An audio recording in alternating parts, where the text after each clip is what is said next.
भाभी आखिर आप ऐसा क्यों कर रही हैं? तुम्हारा क्या मतलब जेहान? फराद भाई ने मुझे मारने की कोशिश की थी। ये बात मैं नहीं भूल पा रहा। जब भी सोचता हूं दिमाग फटने लगता है, नींद नहीं आती मुझे, और अगर आ जाए तो फिर वही बात याद आ जाती है। फिर भी किसी तरह खुद को मैं संभालने की कोशिश में लगा हुआ हूं। जेहान, मैं तुम्हें... और आप भाभी उस शख्स को इस घर में वापस लाने की कोशिश कर रही हैं। आपको पता है ना कि उसका चेहरा देखूंगा तो क्या होगा? शायद खुद पर काबू न रख सकूं। भाभी आपको मुझे मजबूर करने का कोई हक नहीं।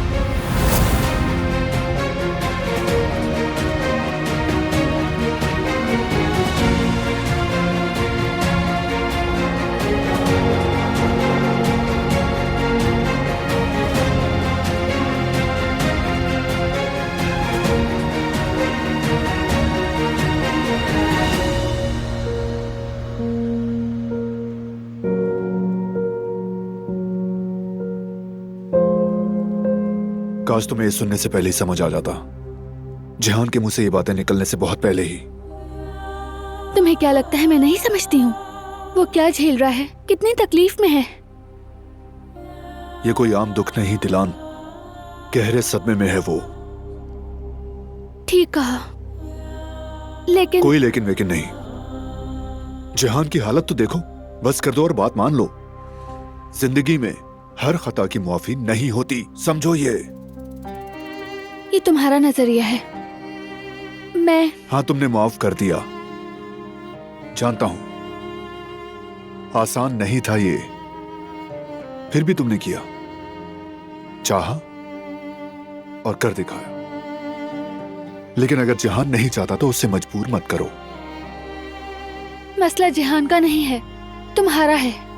अगर तुम माफ कर दो तो सब कुछ बदल जाएगा। तुम जानते हो तुम में वो ताकत है। दुश्मनियां खत्म करने की भी तुम पहले भी कर चुके हो, फिर कर सकते हो।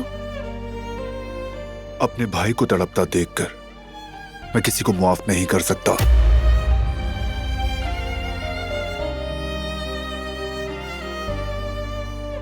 मैं भी नहीं चाहता था कि सब कुछ यूं हो, लेकिन हर चीज हमारे इख्तियार में नहीं होती। कभी कभी हमें इंतखाब करना ही पड़ता है। कोई अपने चाहने वालों में से किसी एक का इंतखाब कैसे कर सकता है? जो हक पर है उसका साथ देकर। वैसे भी तुम कहती हो वक्त सब कुछ ठीक कर देता है, तो जरा वक्त को मौका दो। हो सकता है आगे चलकर हालात बदल जाएं। मुझे डर है कि अगर देर हो गई तो... यह भी हो सकता है कि जल्दी में हालात और बिगड़ जाएं। जिहान का सोचो दिलान, जिहान का। मेरी बात सुनो, समझने की कोशिश करो, खुद को उसकी जगह पर रखकर देखो। मैं बस तुमसे यही चाहता हूं, प्लीज दिलान।